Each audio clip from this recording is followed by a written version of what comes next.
All right, everybody, I have a couple more stories.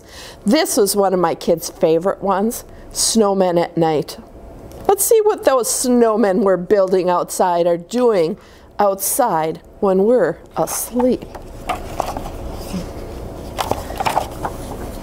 All right. One wintry day, I made a snowman, very round and tall. The next day when I saw him, he was not the same at all. His hat had slipped, his arms drooped down. He really looked a fright. It made me start to wonder, what do snowmen do at night? I think that snowmen start to slide when it gets really dark, off the lawn and down the street, right into the park.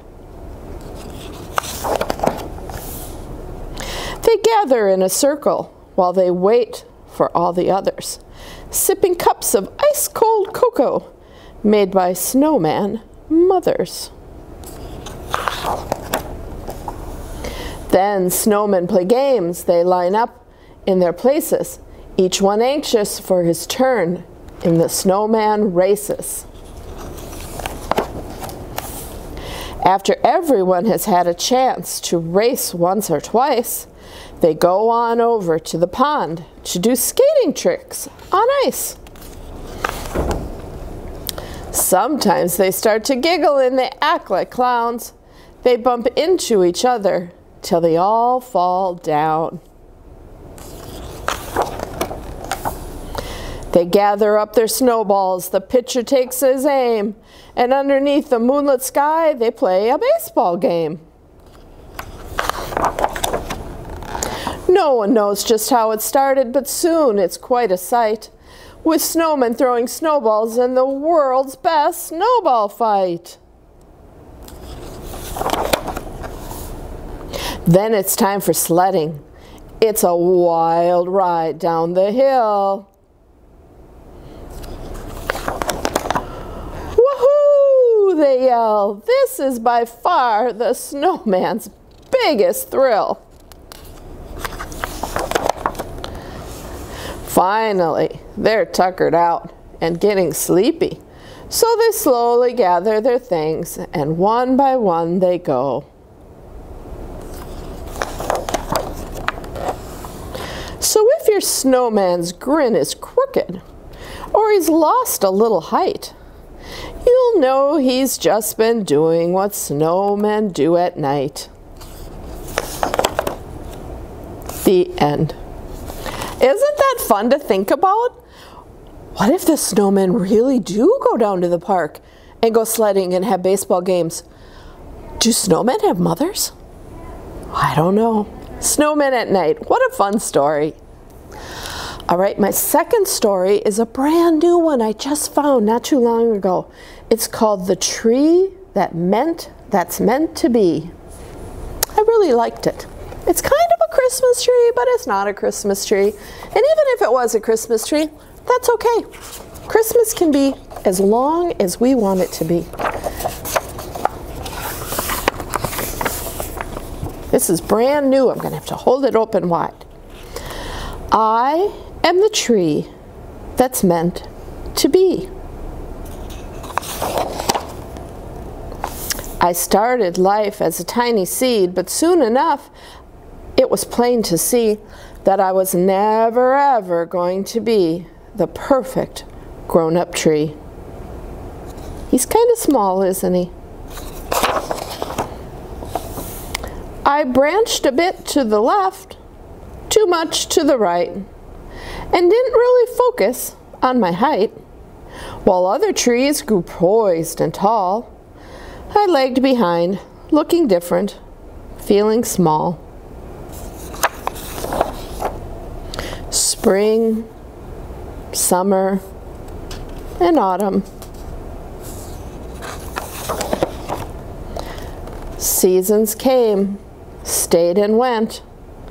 Then one harsh winter, cold winter night, the forest turned snowy white.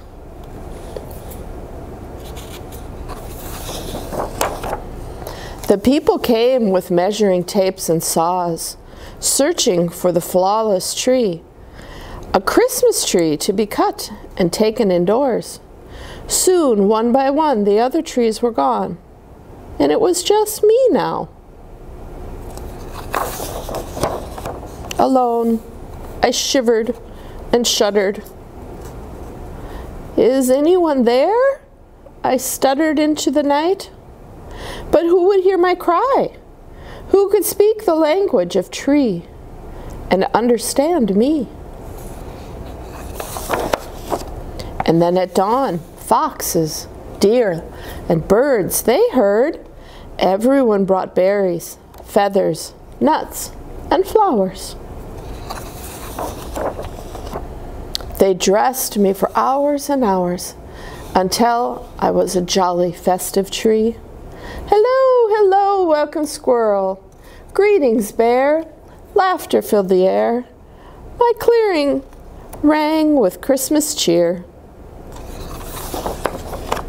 As darkness fell, a shooting star dropped down.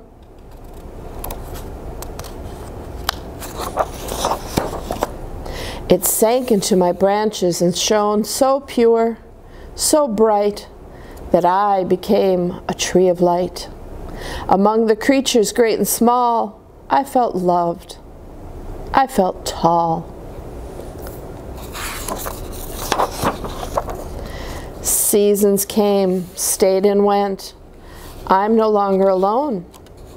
This is my forest home.